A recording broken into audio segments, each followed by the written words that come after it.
हनुमान चालीसा 40 चौपाई 40 दिन चालीसा का पाठ। जय श्री राम दोस्तों, कैसे हैं आप लोग। अभी बात करते हैं हनुमान चालीसा की। जैसे लोग बोलते हैं साधना ऐसे होती है, साधना तो गुरु के सानिध्य में ही करें, ज्यादा फलदायी रहेगी। अपनी मर्जी से एक साधना के तौर पर आप संकल्प ले सकते हैं, उसका मैं आपको बताऊंगा। उससे कैसे मनोकामना पूर्ण होती है, कैसे हमारे कामों की सिद्धि होती है। तो लोग बोलते हैं सिद्धि, क्या सिद्धि करनी है। आदमी अपने आप को सिद्ध कर ले, अपने आप को आदमी साध ले तो वो भी सिद्धि होगी। लेकिन सिद्धि कैसे करनी है, क्या करना है, वो एक बहुत अलग प्रश्न है। सिद्धि, साधना, तंत्र, 10 महाविद्याएं, ये बहुत एक अलग अलग चीज है। लेकिन ये सब भी गुरु के ही सानिध्य में करनी चाहिए, अपनी मर्जी से या यूट्यूब पे देख के या किसी किताब में पढ़ के अपनी मर्जी से ऐसे ही नहीं करनी चाहिए। और मान लिया आप करोगे भी तो आपको उसका फायदा नहीं मिलेगा और उल्टा नुकसान हो जाएगा। तो ऐसा तो ना करें आप। अगर आपको कोई भी साधना करनी है तो गुरु के सानिध्य में करें। हाँ, अब बात करते हैं हनुमान चालीसा की। हनुमान चालीसा का एक ऐसा उपाय है जिससे आप साधना भी कह सकते हैं और साधना की तरह उसे कर सकते हैं। करना क्या है, उसके लिए आपको एक संकल्प लेना होगा जिसमें हनुमान चालीसा का पाठ करने हैं। कितने पाठ करने हैं आपको, उसमें करने हैं 100 पाठ हनुमान चालीसा के। देखिए 100 पाठ आदमी एक दिन में भी कर सकता है। अगर आदमी चाहे तो एक दिन में 100 पाठ हनुमान चालीसा के कर सकता है, लेकिन ऐसा नहीं करना है। फिर बात आती है कि हमें 2 दिन में भी कर सकते हैं, 1 हफ्ते में भी कर सकते हैं, ऐसा नहीं करना है।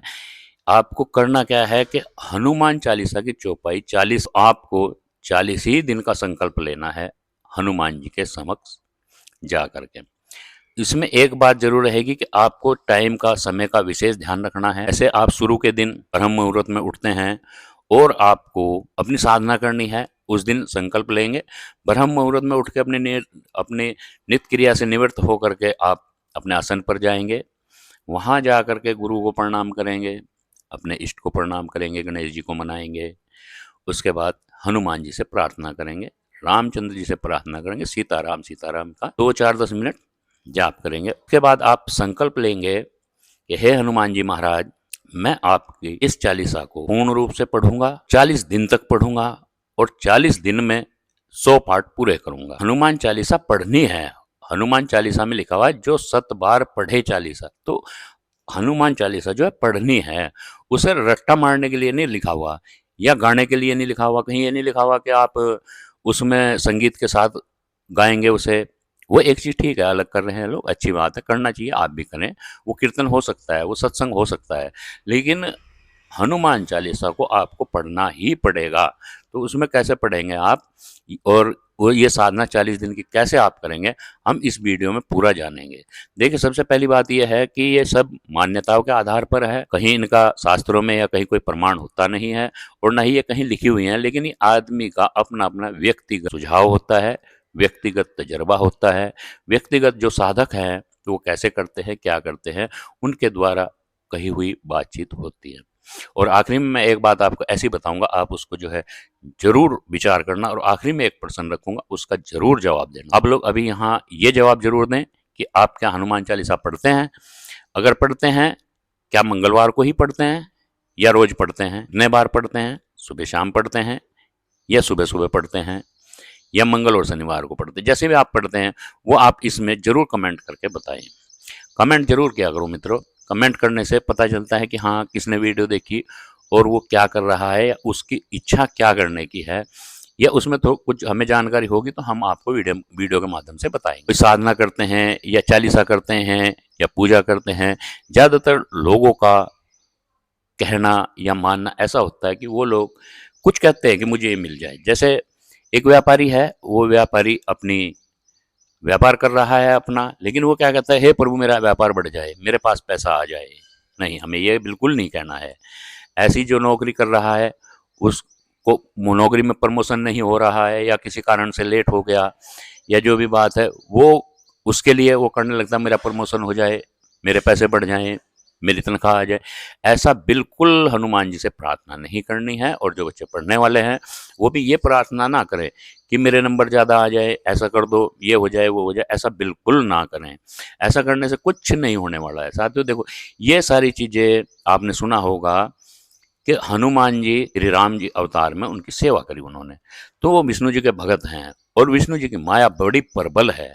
जैसे मैं एक कहानी के माध्यम से आपको बताता हूँ कि कृष्ण जी और सुदामा यमुना जी में स्नान करने जा रहे थे और स्नान करते वक्त जब जा रहे थे तो उस स्नान करने से पहले ही सुदामा जी ने कृष्ण जी से पूछा, आपकी माया क्या है? तो कृष्ण जी ने बोला, ठीक है बताएंगे, बाद में बताएंगे।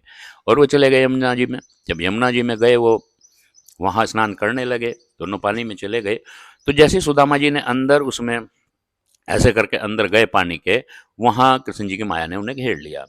अब कृष्ण जी ने उनके ऊपर माया चली गई कृष्ण जी की, तो वो वहाँ सुदामा जी ऐसे लोक में पहुँच गए कि ना ही तो वहाँ कोई पैसा देना था, ना ही वहाँ किसी को कुछ कहना था। सब चीज़ फ्री थी, चाहे आप लड्डू खाओ, चाहे आप बर्फी खाओ, चाहे आप जलेबी खाओ, रसगुल्ला खाओ, जो भी खाओ सब फ्री थी। कपड़े के लिए किसी को कोई पैसा नहीं देना था, जैसा कपड़ा मर्जी वैसा पहन लो। तो उन्होंने देखा कि यहाँ की तो व्यवस्था बड़ी सुचारू है, यहाँ तो कुछ करना ही नहीं है, ना पैसा देना है, ना कुछ करना है, सब चीज़ खाने के लिए भी है, आराम करने के लिए भी है, घूमने के लिए भी है। उन्होंने बोला, मैं इस राजा से ज़रूर मिलना चाहूँगा। अब वो उस जगह के राजा से मिलने गए। सुदामा जी राजा जी मिले उनसे और राजा से बात करते करते वो वहाँ रुक गए। रुकने के बाद सुदामा जी की वहाँ शादी हो गई। शादी होने के बाद बच्चे वाले हो गए। उसके बाद एक दिन ऐसा आता है कि उनकी पत्नी का स्वर्गवास हो गया वहाँ। जब स्वर्गवास हो गया तो वहाँ की प्रथा ऐसी थी कि जब औरत नारी का देहांत हो जाता था तो उसके साथ उसकी चिता पर आदमी को भी जिंदे को बैठा दिया जाता था और आदमी को जिंदा ही जला दिया जाता था। वहाँ की व्यवस्था ऐसी थी। अब सुदामा जी बेचारे वहाँ डर गए और डरने के बाद उन्होंने कहा, ये क्या हो गया? अब वो माया में थे तो उन्हें तो कुछ ध्यान ही नहीं रहा मैं कहाँ हूँ, क्या है, कैसे है। लेकिन वो वहाँ डर गए और डरने के बाद जैसे ही उन्हें चिता पर बिठाया और उनके मुंह से निकला, हरे कृष्णा, हे कृष्ण, हे कृष्ण, जैसे ऐसे मुंह से निकला तो एकदम पानी से बाहर आए और देखा तो कृष्ण जी वहाँ खड़े। कृष्ण जी बोला, क्या हो गया? बोला, क्या हो गया? मैं तो ऐसे ऐसे करके वो हो गया था। फिर उनकी समझ में आया कि यही माया है। तो इसी तरह हर डिपार्टमेंट में भी आपने किसी में भी देखा होगा, एक पियोन है, एक मंत्री है, एक अफसर है, एक गजेटेड अफसर है, कोई उनका पीए है। तो इसी तरह अलग अलग सभी के अपने अपने काम बटे हुए होते हैं। तो इसी तरह जब हम हनुमान चालीसा का पाठ करते हैं और उनसे हम हनुमान जी से डायरेक्ट सवाल कर देते हैं कि मुझे ये चीज़ मिल जाए, तो हमें उनकी माया घेर लेती है। आप करेंगे ऐसा, उनके पाठ करेंगे, उनका जाप करेंगे, तो आपको पैसा आ जाएगा, लेकिन वो माया के थ्रू आएगा और जब वो माया के द्वारा आएगा, तो वो आपके पास रुक नहीं पाएगा, वो माया आपको घेर लेगी। हो सकता है कि जब आपके पास पैसा आए या आपका काम हो जाए, तो आप हनुमान चालीसा का पाठ करना ही भूल जाएँ और फिर हनुमान जी को ही मानना छोड़ दें। ऐसा भी 1% हो सकता है।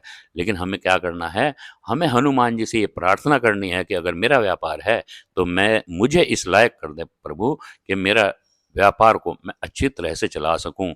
मेरा हर जो भी इंसान मेरे साथ जुड़ा हुआ है या जो भी मेरे साथ व्यापार करने वाला है, वो हर तरह से संतुष्ट रहे मेरे से।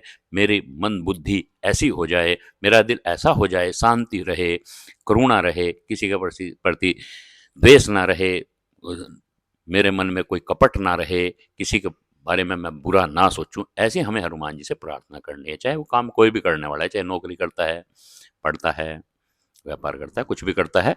तो आप हमें ऐसी उनसे प्रार्थना करनी है कि ऐसा होना चाहिए कि आप मुझे ऐसा कर दो कि मैं किसी के प्रति कपट ना रखूं, मेरे दिल में किसी के प्रति कपट ना हो सके तो जरूरतमंदों का फायदा करूं, जरूरतमंद जो है उनकी मदद करूं, जहां भी मुझे जरूरतमंद दिखे मैं उनकी जरूर मदद करूं। ऐसा मेरा हृदय कर दीजिए, आप ऐसा मुझे कर दीजिए। तो ऐसा करने से आपका धन भी बढ़ेगा, आपकी संपत्ति भी बढ़ेगी, आपके पास धन भी आएगा। देखिए दोस्तों, आज की तारीख में बहुत से लोग ये कहते हैं कि पैसा बहुत है, लेकिन आप इस बात को मान के चलिए कि ये कहने के लिए कि पैसा बहुत है, उसके लिए भी पैसा चाहिए। अब उसके लिए क्यों पैसा चाहिए? मेरे विचार से उसके लिए पैसा इसलिए चाहिए क्योंकि आप कहीं भी रहते हैं, वहाँ आपकी सोसाइटी है, समाज है, जो भी है, वहाँ आपको उसके मुताबिक आपको जो है अपने आप को सेट करना पड़ेगा, उसी के मुताबिक आपको चलना पड़ेगा। और जब आप ये कहेंगे कि पैसा, मेरे पास पैसा बहुत है, तो उसके लिए आपको अपना स्टैंडर्ड मेंटेन करना पड़ेगा। और अगर आप स्टैंडर्ड मेंटेन नहीं करते हैं, तो लोगों को पता चल जाएगा कि आपके पास कुछ नहीं है। और चाहे आपके पास कुछ नहीं है, लेकिन आप शांति से रहते हैं, सात्विक आहार करते हैं, शांति से लोगों के बीच जाते हैं, समाज में अच्छी बात है, तो कोई आपसे ये नहीं पूछता कि आपके पास कितना पैसा है और कितना नहीं है।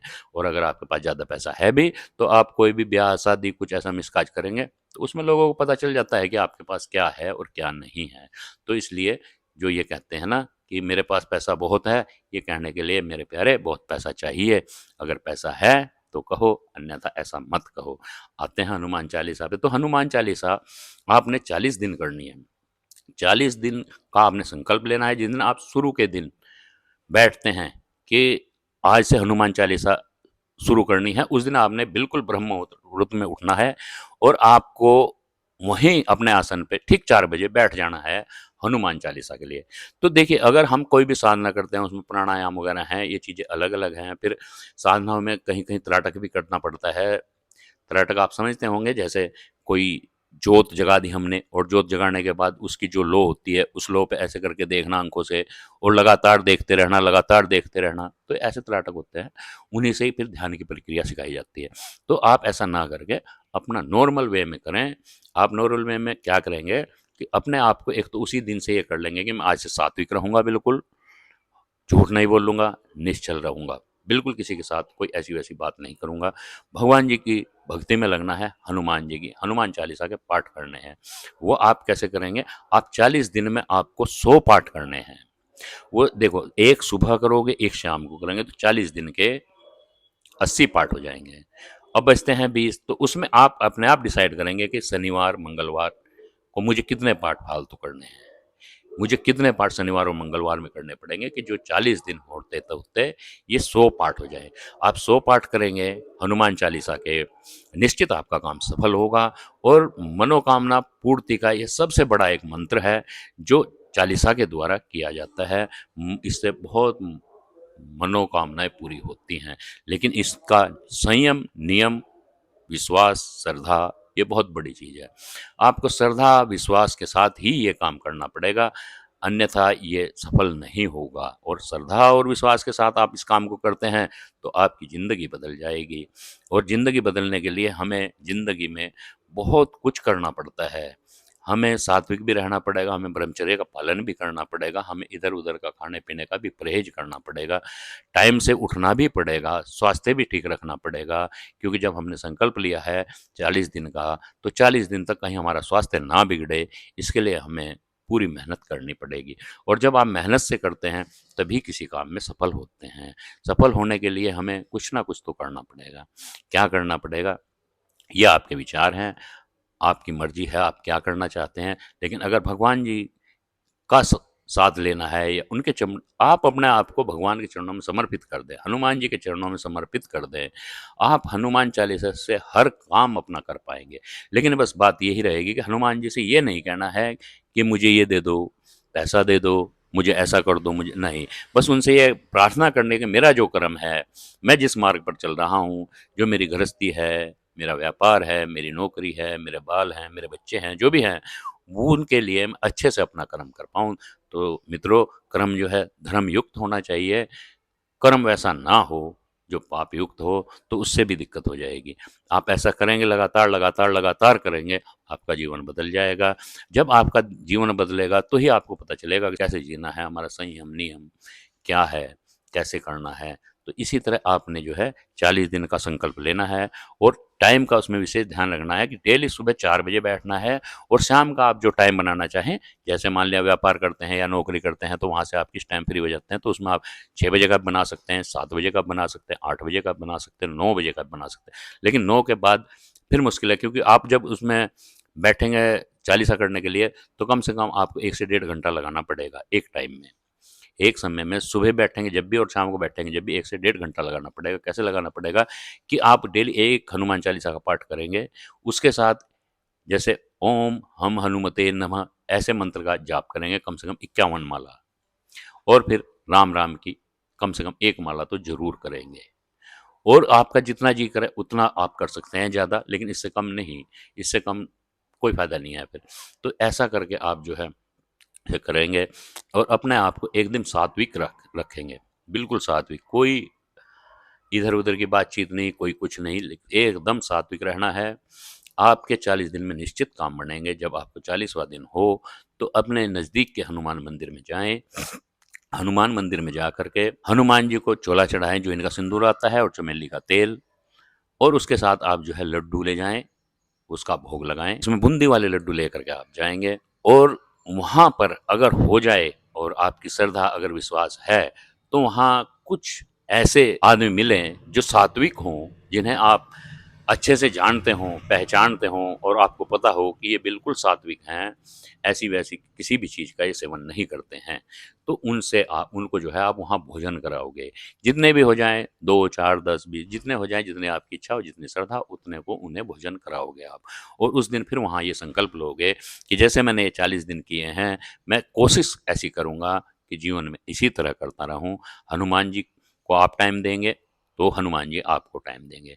निश्चित आपके बदले देखो, साधना का क्षेत्र एक बहुत अलग बात है, उसमें बहुत कुछ संयम नियम है। ऐसे तो लोग कहते हैं मैंने 10 महाविद्याएँ कर ली, मैंने वो कर लिया। दोस्तों, जब हम कोई साधना भी करते हैं, तो मान लिया महाकाली की साधना करनी है, तो महाकाली के साथ बाबा भैरव को भी मनाना पड़ता है। और जब हम बाबा भैरव को मनाते हैं, और अगर हम गुरु के सानिध्य में नहीं हैं, तो माँ काली के साथ में काल भैरव चलते हैं, लेकिन वहाँ बटुक भैरव जी आ जाते हैं। और जब बटुक भैरव जी आ जाते हैं, तो उसमें हो क्या जाता है कि हम भोग दे रहे हैं काल भैरव को, मंत्र कर रहे हैं बटुक भैरव का, तो दोनों खड़े हो जाते हैं। और जब दोनों खड़े हो जाते हैं, तो हमें समझने में बहुत दिक्कत होती है कि मैंने किसको बिठाना है, किसको साथ रखना है, क्या करना है, और हम बराबर भोग देते जा रहे हैं। तो हमारी साधनाओं में इस तरह विघ्न आ जाते हैं, अगर बिना गुरु की सानिध्य के आप कर रहे हैं। तो आप जो भी साधना करें, गुरु के सानिध्य में करें, उससे बहुत कुछ होगा, आप अपना जीवन बदल लेंगे। साधनाओं के द्वारा जीवन बदला जाता है, साधनाओं के द्वारा जग का भला हो सकता है, लेकिन साधनाएँ करें तो जग कल्याण के लिए, उसमें कुछ माँगना नहीं है। जहाँ भी हम माँगने वाली बात कर लेते हैं, वहीं साधना खराब हो जाती है। आप जब साधना करेंगे, आप जग का भला करेंगे, किसी व्यक्ति का एक आपने भला कर दिया जीवन में, वो बहुत रहेगा। देखिए दोस्तों, ज़िंदगी काटनी नहीं है, ज़िंदगी जीनी है। अब और जब आप ये काम कर लेते हैं 40 दिन का, तो उसके बाद देखना आपको अनुभव होगा कि आप रोज़-रोज़ जब भी उठेंगे सुबह ही, तो एक नई ऊर्जा के साथ उठेंगे। एक नई चीज़ आपको देखने को मिलेगी, एक नई चीज़ आपके सामने विचार ला कर के खड़ा करेगी। जो विचार आपके हित में होगा, आपके लिए अच्छा होगा, सुंदर होगा। तो इसी तरह आप जो है 40 दिन का संकल्प लेकर के 40 दिन का संकल्प लेकर के हनुमान चालीसा का पाठ और 100 पाठ कर सकते हैं। ये भी एक साधना ही है। तो आप ऐसा करेंगे, ये सब मान्यताओं के आधार पर है, ऐसा कोई प्रमाण कहीं शास्त्रों का या उसका नहीं है। अगर हम शास्त्रों के द्वारा साधनाएँ करते हैं, शास्त्रों के हिसाब से उनका एक बहुत अलग महत्व है, बहुत कुछ करना पड़ता है उनमें, वो एक अलग है बात है। तो ये सब मान्यताओं के आधार पर है, इसे कोई अन्यथा ना ले। ठीक है दोस्तों, मिलते हैं एक ऐसी जानकारी के लिए अगले वीडियो में, तब तक के लिए जय श्री राम। दोस्तों, इसमें कमेंट ज़रूर करना जय श्री राम लिखकर। तो जय श्री राम लिख कर के कमेंट करते हैं तो बहुत अच्छा लगता है, कमेंट ज़रूर किया करें आप। और अगर आप हनुमान चालीसा करते हैं, तो बताएँ कितने बार करते हैं, या खाली मंगलवार को ही करते हैं?